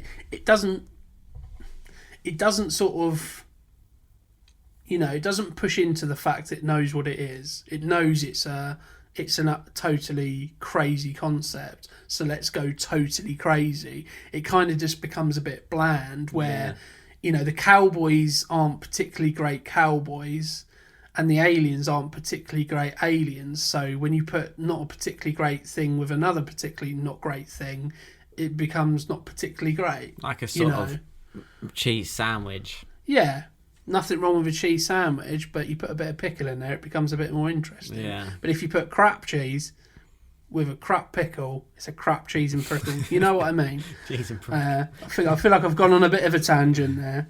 But, I think their hearts were in the right places, and I always like to give them the benefit of the doubt there, because apparently they did speak to, perhaps one of the, the forefathers of great, extraterrestrial films with Steven Spielberg, and apparently he a producer. I don't think he produced it, but I think at one point he was attached to the franchise, or sorry, to the he's in that to the project. Features. Yeah, and apparently he screened the film The Searchers and Close Encounters of the Third Kind for both Robert Orci and Jon Favreau, so they could get the atmosphere of the film. Unfortunately, that didn't translate, because it doesn't really ever feel like Close Encounters or The Searchers in any way. It kind of, as we say, is just in that middle ground. I think that's the most damning sort of thing, isn't it? Like, at least with Battlefield Earth, we have strong opinions about it. I don't really have strong opinions because you film. could always be like, "Have you seen Battlefield Earth?" It's you have terrible. To see it. You have to watch it because of how bad it is. Yeah. Like or even on the other, side of the spectrum, my favourite film, The Prestige, I can, talk for hours and hours and hours on that film, and much like films that, whatever your favourite film is, it's the same thing. But here, we'd be like, it's all right. I think we spoke a while about this movie. But that's for the purposes of recording a podcast. I feel like if we were just having a conversation naturally, we'd probably have gone, yeah, it's all right, it's not bad. I don't know. I feel that this is this. Maybe I wouldn't. Not like something like Starship Troopers or something where you could just talk about for ages. Put it this way: if we were just having if I said to you, Si, I'm looking for a film. Cowboys and Aliens. And you said Cowboys and Aliens. Would you go? You have to watch Cowboys and Aliens. I think the thing with it, when you talk about this movie, is you're quite limited to what you're talking about. You can mostly talk about, there's a reason why I was mostly talking about Daniel Craig being buff, or like Olivia Wilde feeling a bit like her hair was too nice or something, or Harrison Ford sort of feeling a bit like Indiana Jones in it. It's like you're limited because there's not enough content there to actually. You can't be like, oh, I wonder what those, there's not really any of that, and I guess it just needed. For me, it could have been great if it just had a few more lines of lore building, and maybe it had a few less of the Hollywood tropes in, or just did those tropes a bit better or something. But in general, like, why I think I wasn't bored watching it, or I wasn't like, oh, this is rubbish, is just because the action sequences I think were actually quite good, and it's sort of, I don't know, I was sort of still interested to see what the aliens look like and stuff, and I think it's just the caliber of people it had in it. It just means that it's not an annoying one to watch. It's not like a... Yeah, I think if you put a different cast in it who, you don't have those names, then it could be even lower in our kind of our, judgments than it is now. And, just on that, let's look at some names that were potentially attached to the project. So, obviously, not too far of a leap to make, but Robert Downey Jr. Was discussed, because obviously he worked with Jon Favreau with Iron Man, and obviously it just sounds like he's well connected, doesn't it, at this point? And that's what's happened. Someone's well connected, has brought all these people in. It sounds like, who would Robert Downey Jr. have been in this? Exactly. I don't understand. I don't get that. Apparently, the reason why Daniel Craig was chosen was because of his distinct likeness to Steve McQueen, who was in The Magnificent Seven. Yeah, fair. So that you can make those kind of things. Apparently, I don't believe that for a second. No, I think it's that's like they chose him because he's massive at that point. Yeah, I don't think anybody's going, I want Daniel Craig because he looks like Steve McQueen. They're going, I want Daniel Craig because we know he's a bankable movie star. And he happens to look like Steve McQueen. That's not bad, is it? Apparently Daniel Craig recommended Eva Green, from obviously working on Casino Royale with Eva Green. Who's Eva Green? She is the... Eva Green is you probably have to Google her, because she hasn't really been in many things where... Oh, sorry, she was a would-be casting. Yeah. Oh, yeah, sorry. Oh, so apparently Daniel Craig recommended her after working on her with Casino Royale, and I would have preferred to have seen Eva Green in this role, in the Olivia Wilde role. Same. Yeah. I think Olivia Wilde. She's not. There's nothing wrong with her performance, but I wouldn't say she as an actress intrigues me. Like, there's. It's going to sound really, really offensive, but there's not much going on. She's not going to pull the work of the project down, but I've never watched her in anything and gone, she's really elevated that. You know what? I think with this, I actually think she could have. I think I am behind Olivia Wilde in this. I just think they didn't give that character enough. I think she played it. I think if it was Eva Green, I remember who she is, I think it would have been, she would have felt more like a Wild West woman. But I think why Olivia Wilde is good is because she would have felt more like an alien. Like, she sort of is more like she's quite an elegant person, and very sort of, she sort of really pokes out of this movie when you first see her, and that scene when she's Daniel Craig's looking at her at the beginning, you're like, this is weird and awkward, but I really think she's a great Alien casting, but they didn't give her enough Alien shit to do. Do you know what I mean? So I think she's good casting, and I think she's good, but I think the role. It's the role. Yeah. I mean, whilst I was saying, I could see I would prefer Eva Green in this. I think I am saying that in the context of if there was more there. I see. Okay. I think given what is there, I don't think there's anything wrong with Olivia Wilde at all. It's interesting because some of the names that were attached to this, like Steven Spielberg, Ron Howard, suggest that there was enough intrigue there for this to be a project that actually had some teeth to it. And I do find it such a shame because, the concept, there's so much to work with. You've got so many different kind of opportunities, that you can kind of work with and you can kind of go down. I remember there's a game, not to take it back to games, but there's a game called Evil West, which isn't a particularly great game, but the concept is, it's a cowboy going through the underworld and with the devil, and that kind of world. And I feel like you could do something very similar, with this, with an extraterrestrial cowboy type thing, because essentially there is no kind of limits to it. And it is so surprising that with a concept where there are essentially endless, ideas and concepts that could come out of it, that we ended up with something that was so, for lack of a better term, boring. I think the more I think about those lassoing spaceships, the more you're convincing yourself that this is a brilliant film, aren't you? No, the more I think about the lassoing spaceships, the less I like that aspect of it. Like, actually, why are they There ain't no reason for them to be lassoing them. And that's the thing, up and down across the board, there isn't a real thought process in anything that really happens here. It does feel very much like dartboards, darts at a dartboard where things were just thrown at the wall and something stuck. Also, those supporting characters for me, just to come like Clancy Brown, Keith Carradine in this, I really didn't care about them in this, and they're good. And that's a shame. As soon as it started, I remember seeing Clancy Brown and Keith Carradine and going, oh, that's actually, I was wrong to dismiss this for all these years because it's got a great cast, and then within 10 minutes both of them are out of the picture, and it's like, oh, immediately you all of that goodwill in that first 20 minutes that you've built up with me personally is completely shot. I mean, obviously not that they're making the film directed just for me, but I think there will be a lot of people who will be looking at that and going, okay, you've got Keith Carradine, you've got Clancy Brown, lasso. And it's just one of them dies though, doesn't he? In the that's Clancy Brown. Yeah, okay, and that I'm just like, did you need to kill him off? The upside down ship is cool.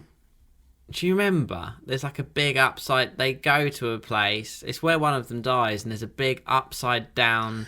Yeah, and that's where. I don't know much about. Is it a boat? I can't remember. I think so. I think that's where the Clancy Brown dies. Barges, but that one's upside down. It's like that is cool. More of that. Is that when it's at night? Yeah, I think so. That's the problem I also had with this.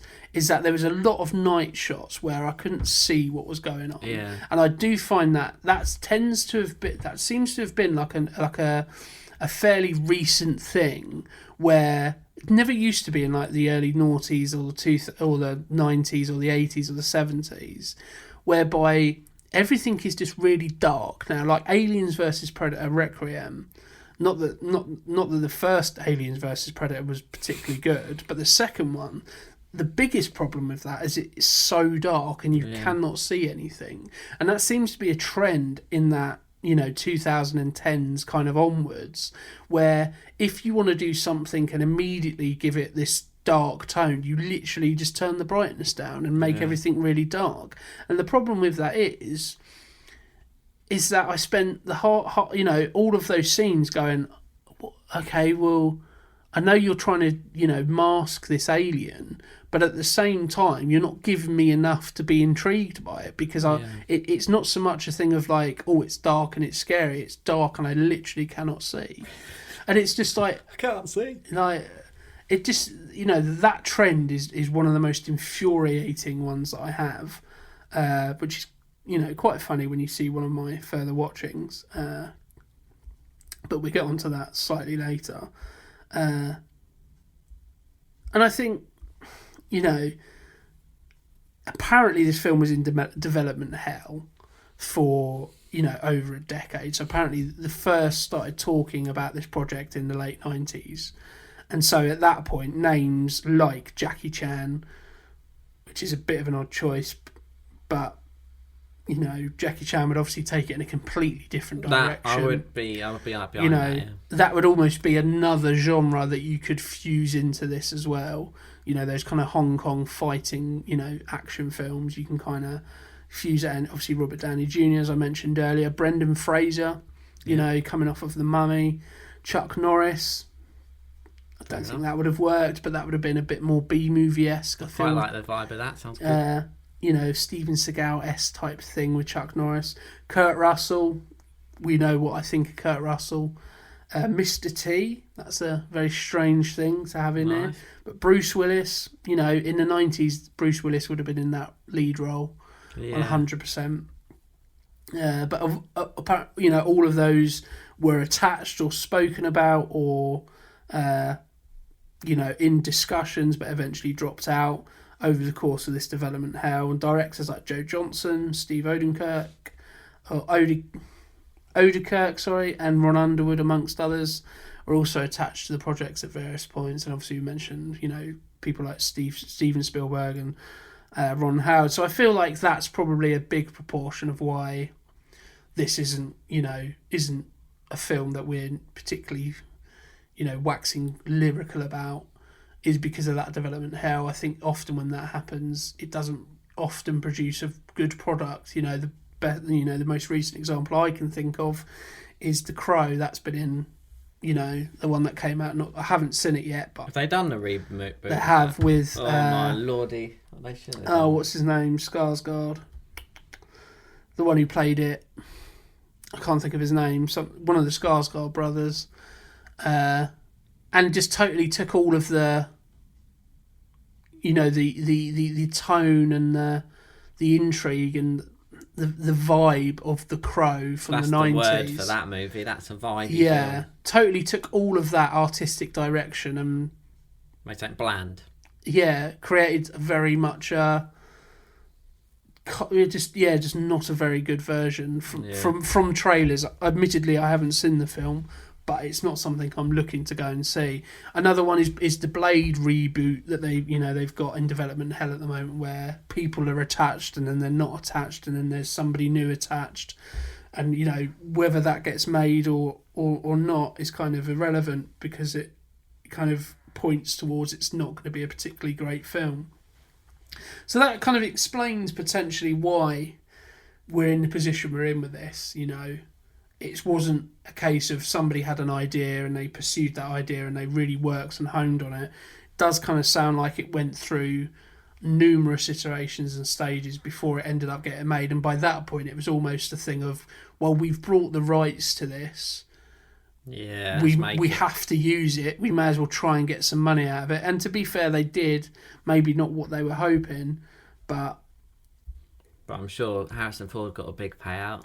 And that's probably where most of the budget, when I think about 163 million, I'm trying to think about where that went, because I wouldn't say this is probably on locations would have been a big chunk for, filming in the but Wild West. It would have been Daniel Craig and Harrison Ford's fee more than anything, because this, the special effects on out of this world special effects, where, it's not like an Avatar where at the time it was, revolutionary, and it's not that. It's kind of just another special effects type movie. Also, I'd say some of the scenes look sort of actually haven't aged well. Oh, like the beaming up scenes, and the one where he's running out of the cave, it just looks like they've I don't know what it is. It really just reminds me of like the sort of, I mean, even the Mandalorian and Book of Boba Fett. That started off kind of strong with Mandalorian, but then it went downhill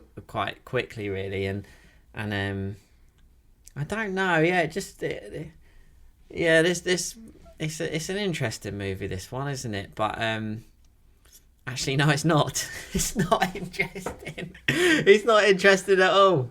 It's Daniel Craig versus aliens with the help of a rough Harrison Ford.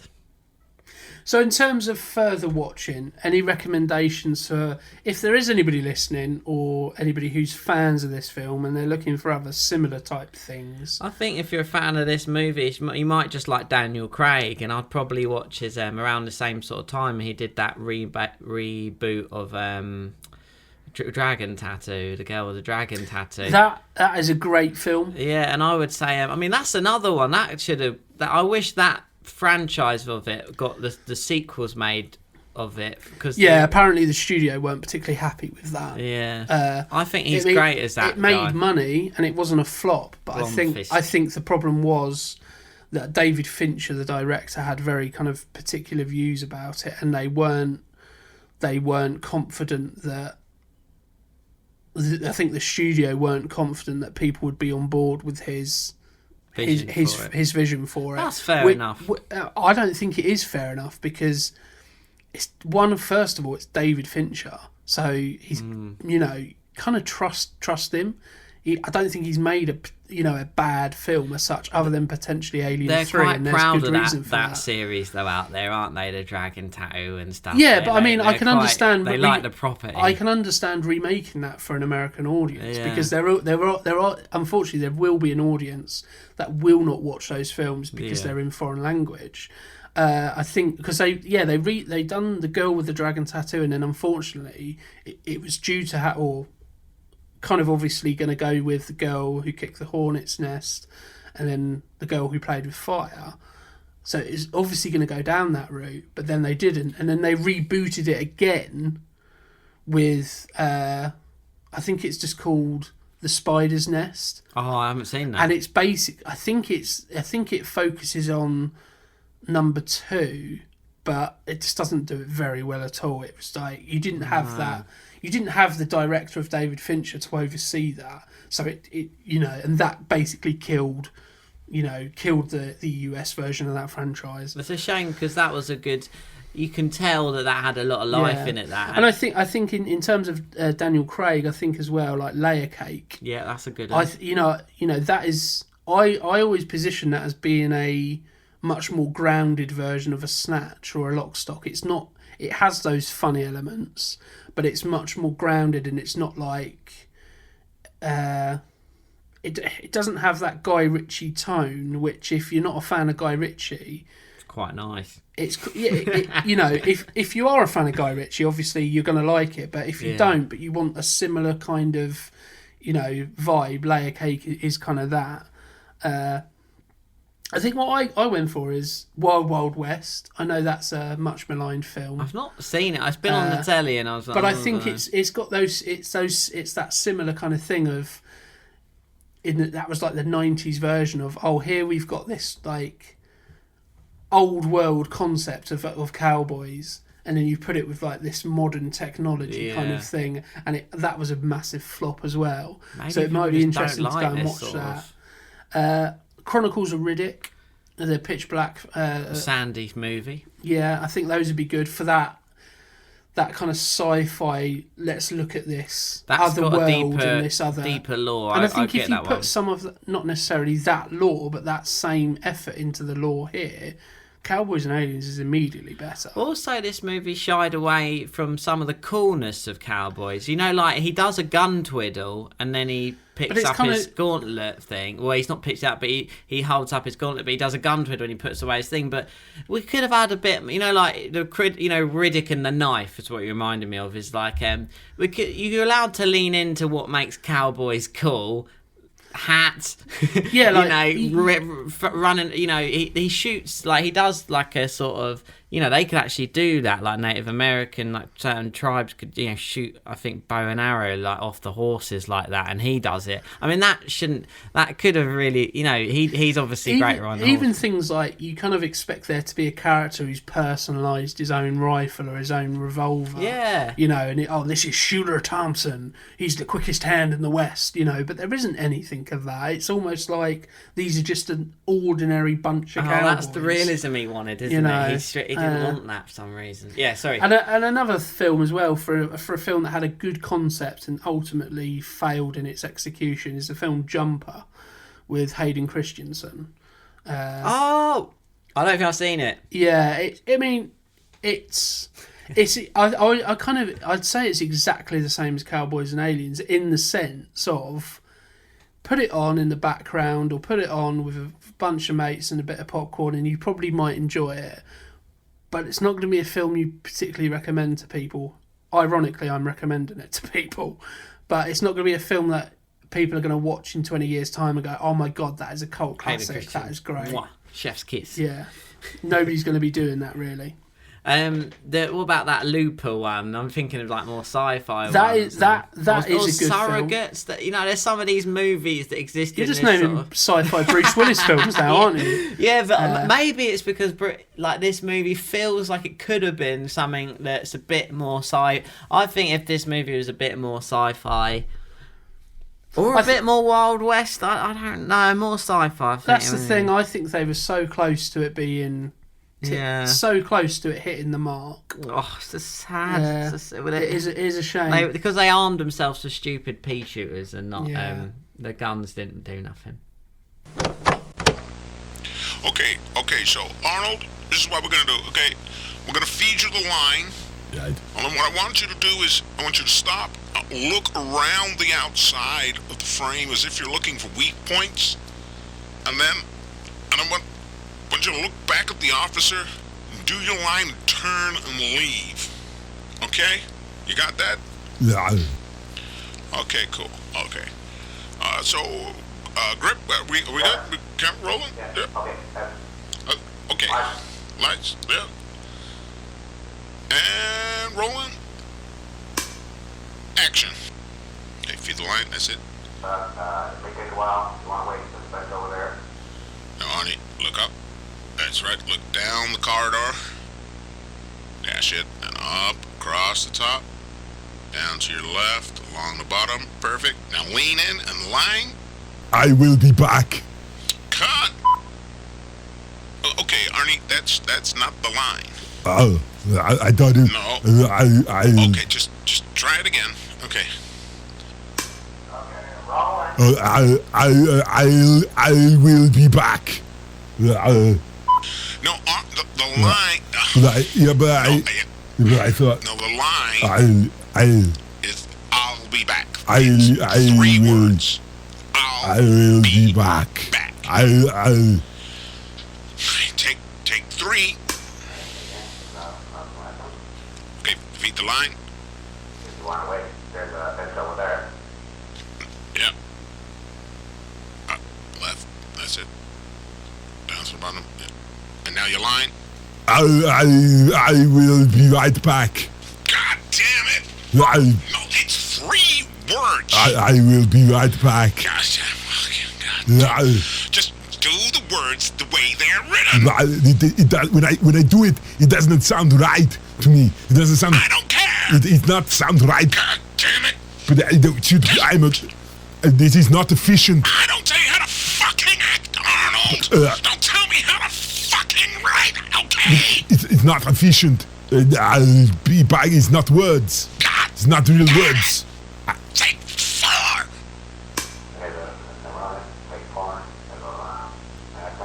Yeah, I will be right. I'll be back right now. No. Can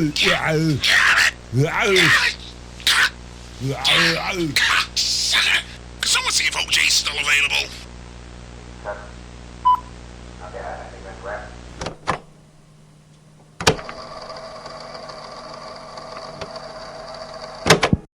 Unfortunately, it's come to that time in the episode where we have to say goodbye. We hope you've enjoyed listening to the episode as much as we've enjoyed recording it for you. Don't forget to like and subscribe to wherever you get your podcasts from, and also head over to our social media platforms to stay up to date. We thank you for listening to Jimmy Murphy, Simon Keet and Ryan Etherington. Together, we are Bury Our Bones with Cinema.